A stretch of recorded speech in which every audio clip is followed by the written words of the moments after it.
Hello, and welcome back to another episode of the United She Stands podcast.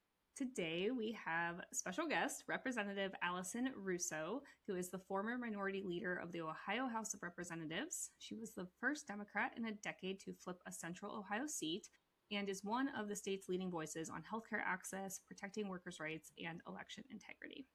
Since she entered the legislature in 2019, she has authored or co-sponsored dozens of bills signed into law, steered bipartisan reforms through a Republican supermajority, and helped build grassroots coalitions that have done the following.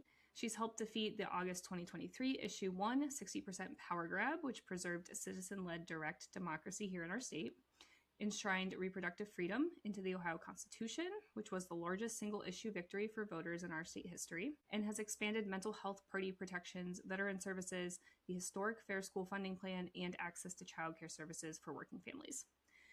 Before she was elected to the Ohio House, Allison spent more than 20 years working to solve real problems in healthcare. She was advising federal agencies, decision makers, and health systems on how to improve care for seniors, veterans, military families, and vulnerable communities. She's earned national recognition for her work on mental health, early childhood, aging, and disability issues. Outside of the State House, Allison is a senior director for a federally qualified small business. She helps leaders make decisions based on facts, transparency, and real results. She holds a Doctor of Public Health and Health Policy from the George Washington University and a Master of Public Health and Epidemiology from the University of Alabama at Birmingham. Representative Russo is running for Secretary of State here in Ohio, and we have a true Democratic primary on our hands this May. So we encourage you to listen to this episode, and if you would like, listen to our other episode that was released in 2024 with Brian Hamley, who is also running for Secretary of State, and then get out there and vote. We're so excited for you to hear from Representative Russo. All right. Hello, Representative Russo. We are so excited to have you today.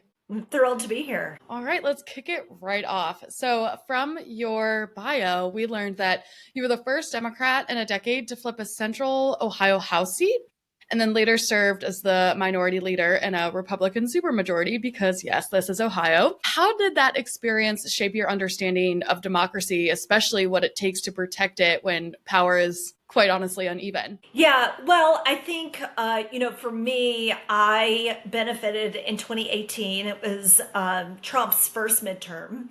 And so there was a lot of Democratic enthusiasm. And we saw, the shift, especially in suburban areas, away from the Republican Party. But, I always talk about the main reason that I was successful in that election in 2018. It was timing, yes, but it was knocking on 45,000 doors by the time we were done with that cycle and having conversations at the door, understanding where people were coming from, having them get to know me, getting out of these information silos that we have. And then I carried those experiences and those conversations on the door with me to the legislature and understanding that we need people serving who are focused on problem solving, who are there to be accountable to the people who sent them to public office and elected office, whatever level that might be. But of course, we are in a state where we have a huge imbalance in the legislature for many reasons, primarily gerrymandering. That creates a scenario where there are many fellow electeds in the legislature who do not feel accountable for their actions. They don't feel necessarily that they have to vote for their entire district. They're voting simply for a small segment of their district and to more of the extreme ends of their particular ideology and, don't feel accountable. So therefore, we have these things like public corruption scandals that plague our state. And we have bills that pass that directly conflict with, doing what is best for schools, doing what is best for communities because they're catering to special interest. And so, that is a real threat to democracy. It is a threat to how government should function because ultimately government should be reflective of the people. And most importantly, it should answer at the end of the day to people. And, we are well over a line where that is the case in the state of Ohio. Yeah, Could absolutely. not agree more. Yeah. Unfortunately, yes. Yeah.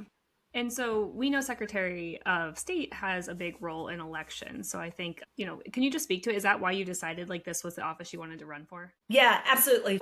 One of the biggest challenges in running for Secretary of State is that a lot of people don't know, what does the Secretary of State do. They think of Secretary of State at the national level, and no, I don't deal with foreign countries. But in the state of Ohio, the Secretary of State, the primary responsibility of the Secretary of State is to administer fair and free elections. And of course, you do that by following laws that are passed by the General Assembly. And so the legislature dictates, how the regulations around those elections. For me, having a front row seat in the legislature, being at the front lines of some of the toughest fights that we have had against anti-voting laws, that we have had against power grabs, attacks on citizen-led initiatives, all of those things, for a while, it has been very clear to me that one of the most important statewide offices, other than the governor, the most important statewide office is the Secretary of State office, because it is fundamental to your right to vote. And it is fundamental to the power of people. And it has been the case, certainly in the last 7 years, but frankly, even before that, that we have had secretaries of state who have been in office, who have not been advocates for voters, who have not been there to make sure that we are creating opportunities for all citizens to have their voices heard. And that is what we so desperately need if we are going to restore balance back to state government, if we are going to restore accountability back to state government, or any level of government for that matter. Having a Secretary of State that is first and foremost the advocate for voters is critically important. Yeah, that makes sense. I remember when, so we talked before recording, you are my Ohio rep. And I remember when I follow you on Instagram. So I saw that you stepped down from your minority leader position. And I was like, okay, what's coming? This is, she's not just going to step away from this very important role unless there's something that she's going to run for. And so then I saw that you were running for Secretary of State, and I'm like, this makes sense. Yeah. I mean, because both my experience in the legislature, not just as the House Minority Leader serving on the Redistricting Commission, leading our House Democratic Caucus, the fight against these anti-voter legislation, pieces of legislation that have just been coming at a very rapid pace, especially in the last 4 years in particular. Since the 2020 election, but also the committees that I have sat on, and listening to testimony. One of the very first pieces of legislation that we had to push back on as a new member was the 6-week abortion ban, and understanding how out of sync this legislature, the supermajority, is from where people actually are on the issues, made it very evident to me very early on that, these key structural pieces of our democracy and our state government, we've got to have people in these statewide offices that are upholding the rule of law, that are upholding the Constitution, so that the people's power can be protected. Yeah. Absolutely. And it was quite clear with the abortion amendment and the marijuana amendment both passing with 57%. That was quite the win, I guess you could say. And that's certainly not being represented in the State House. So before your career as a politician, you've worked extensively on healthcare access and mental health and protecting vulnerable populations. So how does that background influence how you think about this Secretary of State role, and particularly when it comes to ensuring that every Ohioan can participate in elections? Yeah, I think, well, first, I never planned to be an elected office. As you pointed out, I had this great 20-year career. My background is in science and public health, and policy, but not the political part, the actually making policy work in a very non-political, nonpartisan way. But what I know from that work experience, as well as my own personal life experiences, is how important these policies that are made in places like a state house, or on city council, or on school board, or in Washington, D.C., they can have a profound impact on the ability of some of our most vulnerable people to have access to the resources that they need to be able to thrive, for us to be able to have, good economic growth in our state. And that there are long-term consequences of these policies and these choices that are made. I also, because I was on the implementation side of policy, understanding that there's a big difference between thinking something is a really good idea and turning it into action through implementation. And if you're not talking to the people on the ground who actually have to carry that policy out, who are most impacted by those policies, if you are not including them as part of the conversation, we will over and over and over again make bad decisions. Yeah, that's absolutely, I think, accurate. I think we see we always get so frustrated when we'll say like this, like legislators try to legislate something they know nothing about. It's like, Correct. you have to understand how to implement it too. So yeah, I think that's yeah. Well, and you have to be open to, sometimes you can think you have the best idea in the world for a piece of legislation, but then you talk to people who are both impacted by it, who have to carry it out, and you realize, oh, wait a second, that's not going to work the way that I thought that it was going to work. Yeah. And, so you have to be willing to, number one, listen, have those conversations, but number two, make the tweaks necessary, or sometimes say, you know what, let's change course here. And I always find an openness to both listening, to learning as a legislator is some of the the best skills that you can bring to this job, and a certain amount of humility to know that you do not know everything, nor are you expected to know everything. But I don't always have colleagues who share that perspective. Yes, yeah, I can just think of so many examples actually coming out of this. Yes, so can I. We yell about SB1, or which one do we want to pick? We should not name names, or maybe we will. But yes, yeah. Yeah. Okay, let's flip back to the Secretary of State role a little bit here. So you already kind of explained, obviously, that elections, right? That's the primary role there. But you've also kind of hinted at it does play this bigger role in democracy here in our state, as well as just type of, overall governance. So how do you kind of define it more broadly than elections? How do you define that role? And what do you see as just the most important things you would focus on? Yeah, well, I see that role, the role of the Secretary of State, first and foremost, is you are an advocate for voters and voting, period. And it really should not matter if I agree with who you are voting for or not, if I agree with what issue you support or do not. You should trust that when you go to cast your vote, number one, that you can conveniently and easily access that right. Number two, that when you enter into that booth, your decision is respected. And number three, that the information that you see in front of you is accurate, it is unbiased. And when you leave, again, your voice is respected, your vote is counted. And so, that simply is the primary job of the Secretary of State, is to make sure that the processes in place allow that to happen and that there are no barriers to that. Because I always remind people, voting is not a privilege, it is a right, and we should treat it as a right. And, so I think that there's a lot of work that has to be done. Number one, to repair the damage that has been done to this office, to this role, not just in the last 7 years with the current Secretary of State, but even before Frank LaRose. We had John Husted before that. It's been a long time since we've had a decent Secretary of State who has truly been an advocate for voters. And it starts with restoring trust and transparency back to that office and removing, the politics of that office, which has plagued it in some of the decisions that have been made, some of the ways that the Secretary of State has shown up in front of the legislature to advocate, to take voting rights away from people, the way that he has maneuvered to make ballot initiatives, number one, more difficult to pass, tried to raise that threshold to 60%, advocated for that, to campaigned actively for that increase and against certain ballot initiatives. That needs to stop. But also, he has continued, I think, to sort of talk out of both sides of his mouth as well in this issue of trust in our elections. And so, in one side, he talks about we have the most secure elections in the country and we should be a model in the state of Ohio.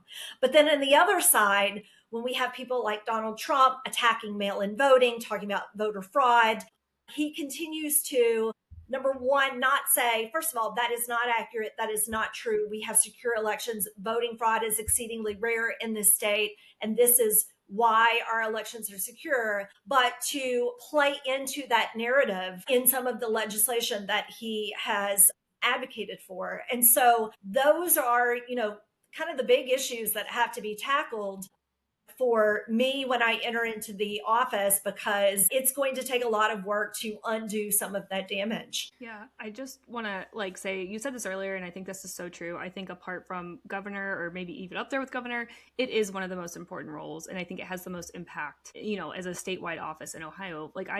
You talked about some great examples, and the other one that pops out at me is because it's just so much more recent, is like the ballot language for the gerrymandering amendment last November. That was such an extremely frustrating situation. That's right. Because we heard from so many people after they voted that they're like, no, I voted wrong. I didn't want to vote that way. I was confused when I read it. It's that is some of the dirtiest politics I've ever seen. Honestly, to mess with the way people vote, a fundamental right. Thing in our democracy. So yeah, I couldn't agree more.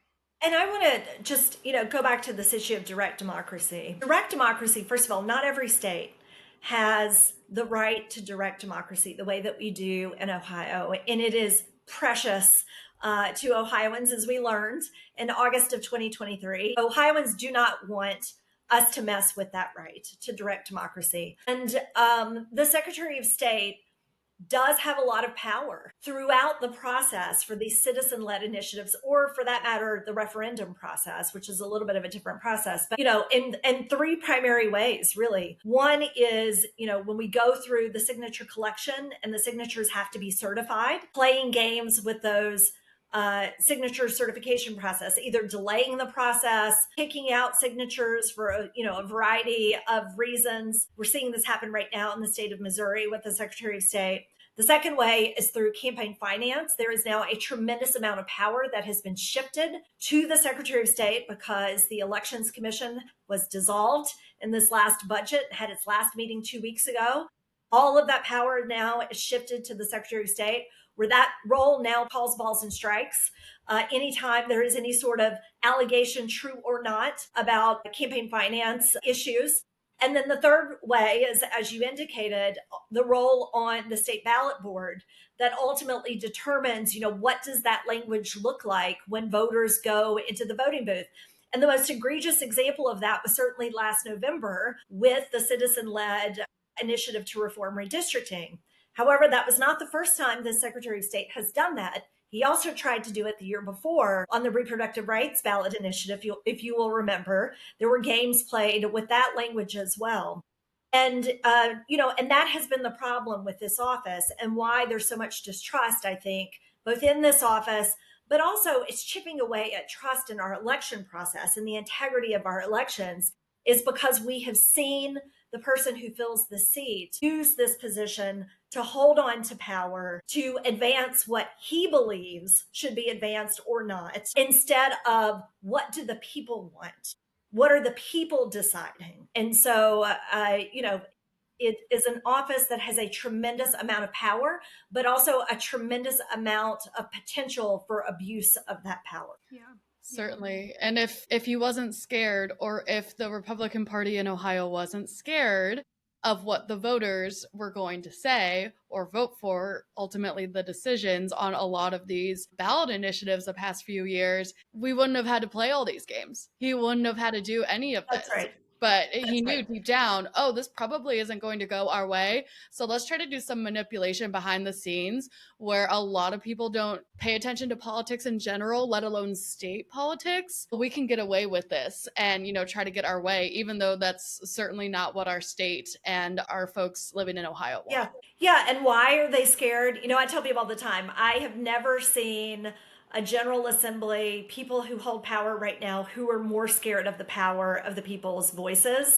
Because, when it comes right down to it, when we look at the actual policies that are being passed, whether it's underfunding our public schools, It is not addressing in a real way these property tax concerns. The attacks on reproductive rights, which by the way is still happening, even though we have enshrined this right in the Constitution, being out of whack in terms of the issue of gun safety, all of these things. They know their policies are unpopular, that they are not in alignment with where the vast majority of Ohioans are, but they are afraid of that power and what that means in terms of their loss of power. Yeah. Absolutely.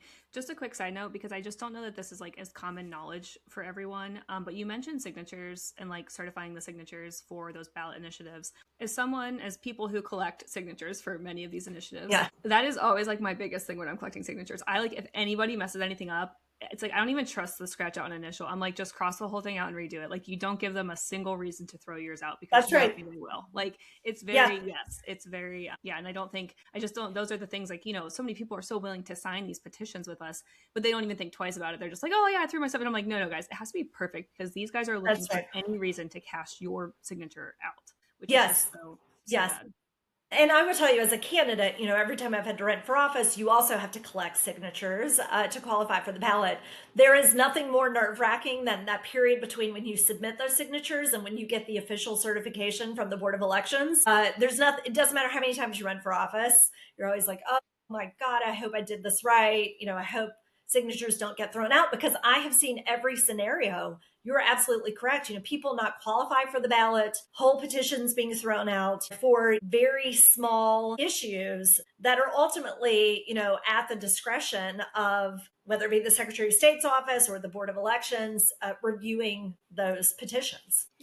Yeah, and it's truly just ridiculous in general that folks who are, circling these petitions, they always double the number that they need in terms of signatures. Like the fact that they have to account, or we have to account for that much, scrutiny is really frustrating. Well, and I think it goes back to, part of the fight that we had in August of 20, or leading up to August of 2023. And, as that was moving through the legislature as well, is reminding people that, this right to direct democracy is so precious, but it is not easy for a citizen-led initiative to get to the point where citizens actually have the ability to vote yes or no on them, because of everything that you have to go through just to even get to the process where it's qualified for the ballot is an incredibly high hurdle here in Ohio. And it's been made more difficult because the party in power is very afraid of it. Yeah, I think that's a good point, because we have had them on the ballot. I don't want to say like regularly, but kind of regularly. Yeah. But I think that doesn't speak to the lack of difficulty to do it. It speaks to the will of the people is so not being represented by the state house that we have to do it. That's right. Well, and there have been far more efforts towards these ballot initiatives that have failed and not made it all the way through the process than those who have actually come before voters. And you're right, whether it was reproductive rights, it was redistricting reform, legalization of adult use cannabis. Again, people only go to direct democracy when they are frustrated that the legislature and their state government is not responding to what they say. It's the same thing we're seeing right now with this effort to abolish property taxes, which, citizens are collecting signatures. They are only doing that because we have a legislature, a majority in the legislature, that is not in a meaningful way addressing this crisis and providing relief. Yeah, that's exactly right. Yeah. And like you said, it's a very, thankfully we do live in Ohio and do have that ability to add amendment or, do these referendums and whatnot in our state, because it's not the case for other states in our nation. So as much as we complain about Ohio, we do have some silver linings there. But I want to take a step back and talk about the ballot language specifically again. What are some, so we learned that, or maybe our listeners have learned that the Secretary of State does have a big role when it comes to, and a big influence when it comes to the ballot language for these referendums, amendments, etc., that go on our ballot. What are some concrete steps that you would take to ensure that this ballot language is fair, transparent, and really not manipulated for political gain?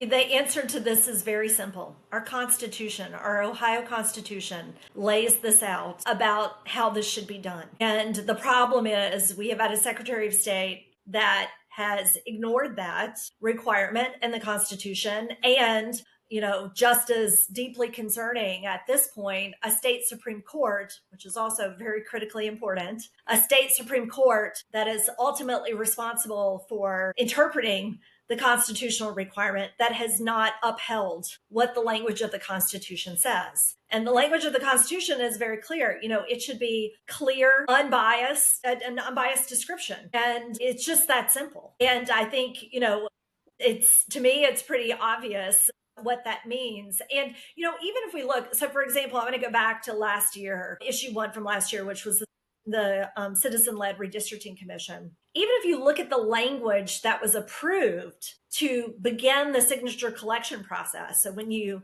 go to collect signatures, the summary that was approved, which was very simple, clear, unbiased, and where it ended up in terms of what voters saw in front of them. I mean, even having those two things match, just simply use the language that you approved from the beginning to even begin the signature collection process is reasonable, right? As long as it's unbiased. And so, that's how far off track we have become in this process. Because I will tell you, if there is a Republican who is elected as Secretary of State, they have now learned how to perfect this part to manipulate the outcome. There are many other ways that they can manipulate this process through the campaign finance power that I talked about, through the signature certification process that I talked about. They will move on to doing those things and perfecting those things. So I really worry about in the future for citizen-led initiatives, whether it be for redistricting or anything else, us being able to protect that power if we do not get a Secretary of State who is going to actually follow what the Constitution says is their role in this process. Yeah, absolutely.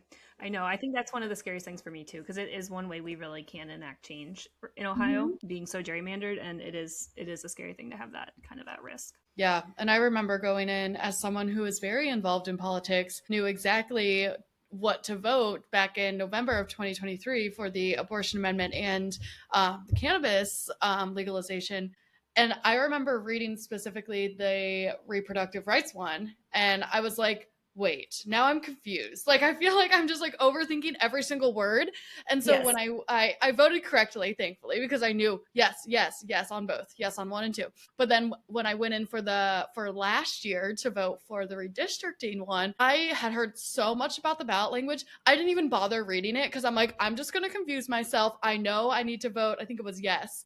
And I'm like, it was yes. Yeah, yes. and I was just like, I'm not even going to mess around with reading it because I'm going to confuse myself and overthink. I know what I need to vote, and I'm going to get out of here. Yeah, and same. Even as someone who was on the campaign trail, advocating for this issue, still, I was like, okay, it's yes. But the sad thing was, I heard from so many people after that election who realized after the fact, and up until that election, even panic text from people standing in the voting booth, like, what is it, yes or no? Remind me, is it yes or no? And it was an effective strategy. And by the way, Republicans, Frank LaRose, other Republicans, they get so pissed off when you say you manipulated the voting and election and on that issue.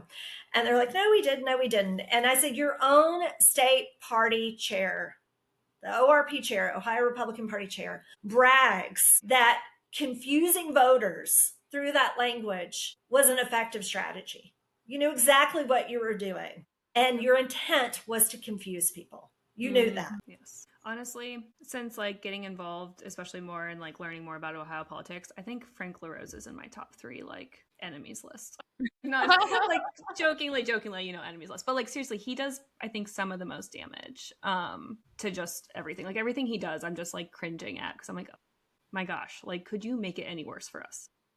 Well, I think it speaks to the power of the Office of Secretary of State, which, by the way, more power has been shifted to the Secretary of State role, even in the last year. I talked about some of this campaign finance piece that, because the Elections Commission dissolved, that now has been shifted to the Secretary of State.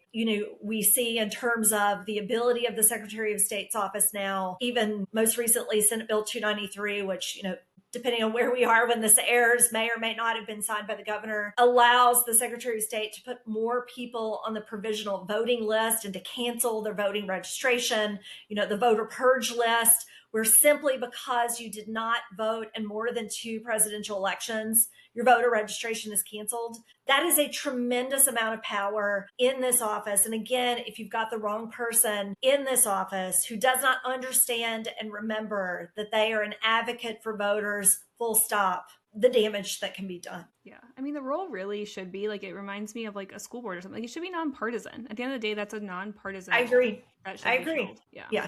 Okay, so you just started talking about voter access. Let's go there a little bit deeper. What specific reforms or changes? I know you're not legislating in the Secretary of State's office, but what can you do, and what would you prioritize to make voting more accessible again and as transparent as possible in Ohio? Yeah, it's a great question, but I think I do want to touch on this point that you just brought up. Other than the governor, there is no statewide office that interacts more closely with the legislature, because ultimately the legislature establishes the laws and the rules essentially around voting and how the process is carried out. So being able to navigate a legislature that is openly hostile to voting and voting access is part of the challenge of this role, particularly as a Democrat being in this role. And I think where my experience as the minority leader in the legislature is helpful. But, to me, there has been very little focus in a long time on how do we bring more people into this process? How do we ensure that there's more education about voting and the different ways that you can exercise your right to vote? And how do we ensure that there is greater voter participation? We have, in terms of if we just look at registered voters in Ohio, close to 700,000 registered voters who do not regularly participate in our election process, meaning they've missed 3, either midterm or presidential election. That is a tremendous amount of power, people's power, that is not being brought to the table and into these decisions about what our government looks like. And the Secretary of State has a role in the capacity and the ability to do more in that space to bring more people to the table. And I think that looks like, more partnerships, for example, with our local governments, to partner with them in their operations, and how do we both give people better access to voter registration, voter education? How do we partner better with our local school districts, for example? How do we partner more with our universities? We have tremendous untapped opportunity in this space. And frankly, these are things that used to be done, for example, when Jennifer Brunner was Secretary of State, when Sherrod Brown was Secretary of State. Because from my perspective, we want every eligible citizen to be able to vote and to participate in the process. That's how our democracy stays strong. That's how our government remains functional. That's how elected leaders remain accountable to the people. Yeah, we could not agree more. And I want to dive deeper on something that what you said at the beginning of that answer about your experience as a minority leader in the legislature, how that will help you in this role. So as we all agree, we think that the Secretary of State should be a bipartisan role, and you will have to be working with a lot of folks on the right, and you are a Democrat. So kind of talk us through how your experience in the legislature could help you kind of get that bipartisan support for things that you would do in the Secretary of State role. Yeah, well, first and foremost, having spent my entire legislative career in the super minority, you learn very quickly. Number one, you need to have good relationships with people, even people you don't agree with. Number two, you need to understand the process, because if you want to be effective, there are different ways that if you understand the process, you can be extremely effective. Those things are not something that you just come in knowing unless you've had that experience.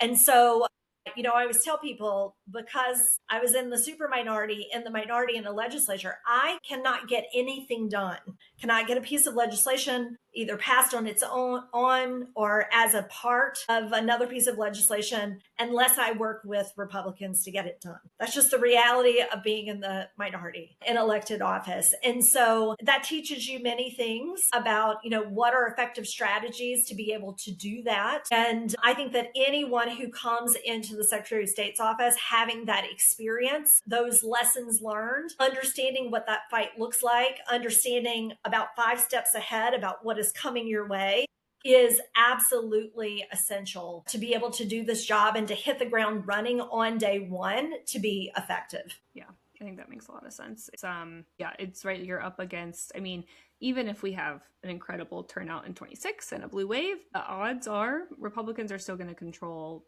our state house. So They 100% will still control the state house. So and this will be a challenge for Democratic governor as well. How do you maneuver through a very unfriendly legislature that wants to see you not be successful? And that is not going to pass your budget. That is probably not going to uphold your veto. And in the Secretary of State's office, even simple things like, for example, a budget and understanding how to work through the state's budget process and why that is so critically important and what you need to do to advocate for your office, because ultimately the legislature even determines the Secretary of State's budget, is important. That's, again, there's a huge learning curve that you get through experience and time in the legislature, and you need to be ready on day one to be able to be effective. Yeah. Let's flip to a topic we actually haven't talked about really at all. So the Secretary of State also oversees business filings and some record keeping. Can you just talk a little bit about how your experience throughout your whole career, like outside the state house and in the state house, can help you in this role, and what you would kind of do when it comes to like data transparency and just results, maybe in modernizing some of the systems we have in place? Yeah. Well, this is the less sexy part of being Secretary of State. Everybody loves to talk about the voting part, which is the most important part. But yes, a large part of what the Secretary of State does relates to business services. So anytime a new business, a nonprofit, comes to Ohio, you are a small business owner, sole proprietorship, and you want to start a business here, you have to register through the Secretary of State. One of, I think, the biggest missed opportunities that we have in this space that I would like to see improved and work on as Secretary of State is, we know, first of all, that the vast majority of businesses here in the state of Ohio are small businesses. And a large portion of those are what we call micro businesses. So they have less than 10 people. They may only be owned by one person. And a lot of those businesses in the first year fail because they don't have access to the resources that they need. Maybe, where do I get access to capital? Where do I get training on tax requirements? On and on and on. You all, I'm sure, had to start a business to even do this and register, yes, right? Yep. Mm-hmm. Yes. And so how do we better utilize the Secretary of State's office to be an on-ramp to those types of resources? Because the state of Ohio, mostly through the Department of Development, actually has a number of programs through federal grants, a number of initiatives to actually have some of those support services, provide those grants for those services. But a lot of people, and I know this being a legislator and doing constituent services in my district, a lot of people have no idea what those resources are or how to access them. And so that is a tremendous opportunity through the Secretary of State's office to make that connection, make that on-ramp so that we have more of our small businesses in this state succeeding, not just in the first year, but your chances of succeeding long-term go up exponentially if you make it past that first year. I think that sounds incredible. As you mentioned, Ashley and I, we did have to start an LLC to do this. And thankfully, Ashley has already went through the process of starting her own business before. And I was just, over her shoulder, like learning how to do all this. But if I was doing this by myself, I mean, yeah, I have Google as my friend, but it just would have been so much more difficult and so much. I feel like I get really nervous when, like for taxes in general, just like super official documents and working with the government and whatnot. I don't want to mess anything up. And so it would definitely be a huge barrier for someone like me with access to, the internet and all of that. So I think that's a great thing to focus on. And I hear that a lot from many small business owners, entrepreneurs, startups. I happen to represent a district that, have our region's innovation district in my state house district. And so we have a lot of startups that are being cultivated here. And it is something that I hear from many new businesses, and you don't know what you don't know. And some of this is just pointing people in the right direction for the resources that they need, because entrepreneurs figure it out, they get things done, but just pointing in the right direction, making sure that that information is available in an easy to access way in one location, I think is a huge step forward, and long overdue. Yeah, Yeah, absolutely. I would totally agree. I mean, like Sarah said, I've done it before, but it was still every time you don't do it often, you're not doing this all the time. So it's like, even when we went to do this, it was just so many stuff we had to look up and try to figure out. And it's just, you get through it, but it could be much less painful, and we could be spending time on the business instead of Right. on that kind of stuff. Yeah. Yes, and making money, hopefully, Yeah. Yeah. or figuring out how to make money. Yes. Yeah. We're going to start to wrap it up. We have two kind of more overarching questions for you. So, when you Okay. think about Ohio, like 5 to 10 years from now, what does a healthier democracy look like for our state, and how does the Secretary of State role kind of play into getting us there? Yeah. Well, first of all, if I look 5 to 10 years from now, my hope is, and it likely will be through citizen-led initiative, that number one, we have real reform to our redistricting process, because the current process is broken. I would argue it was designed to be broken, and the Republicans figured that out very quickly. But we will have true reform, but that is only going to come through a citizen-led initiative. In terms of the strength of our democracy, there are other voting reforms that need to happen. A lot of people don't realize that even in terms of voter registration in Ohio, we lock voters out if they have not registered 30 days before an election.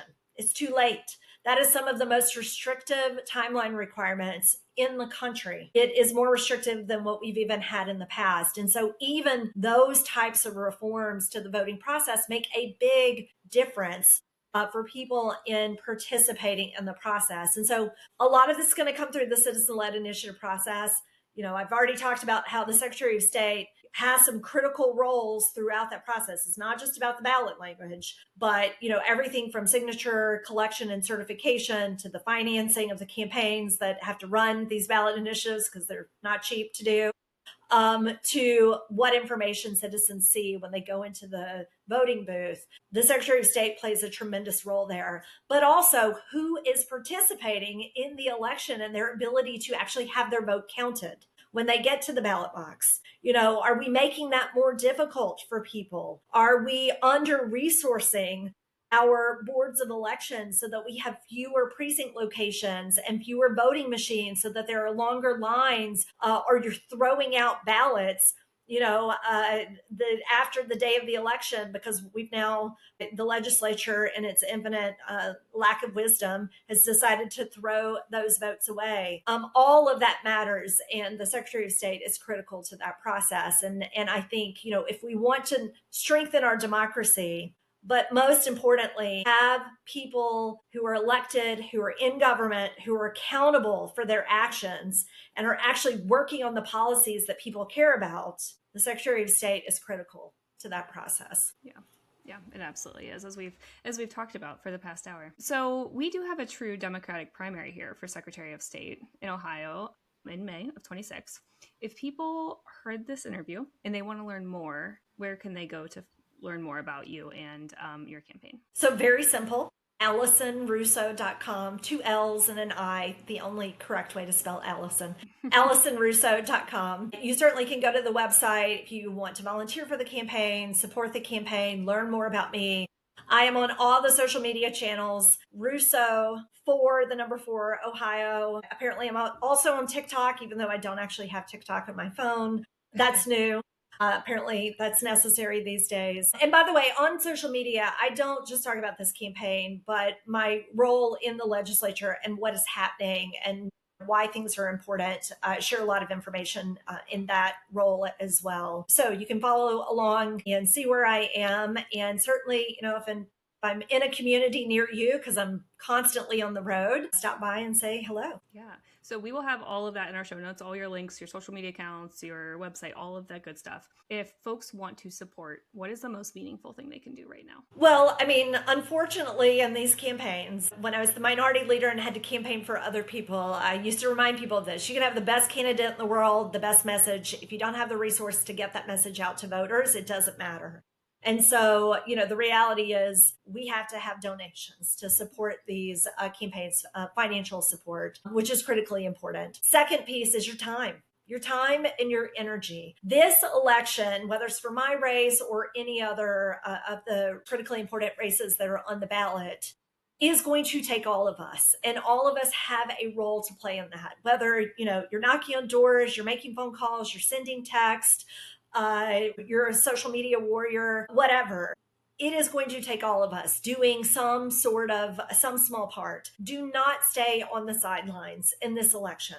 Do not stay on the sidelines. There is too much at stake right now. Too much at stake. And so figure out, what is a way that you can dedicate your time and your energy in a productive way that you feel comfortable with, because all of it adds up to something really significant. And do that for a candidate that you feel passionately about, or an office that you feel passionately about. I love that answer. Yes, thank you for echoing that, because we're always telling people to get off the sidelines and do, if you're an introvert, you can write postcards. If I'm an you introvert, believe it or not. I'm a highly functioning introvert.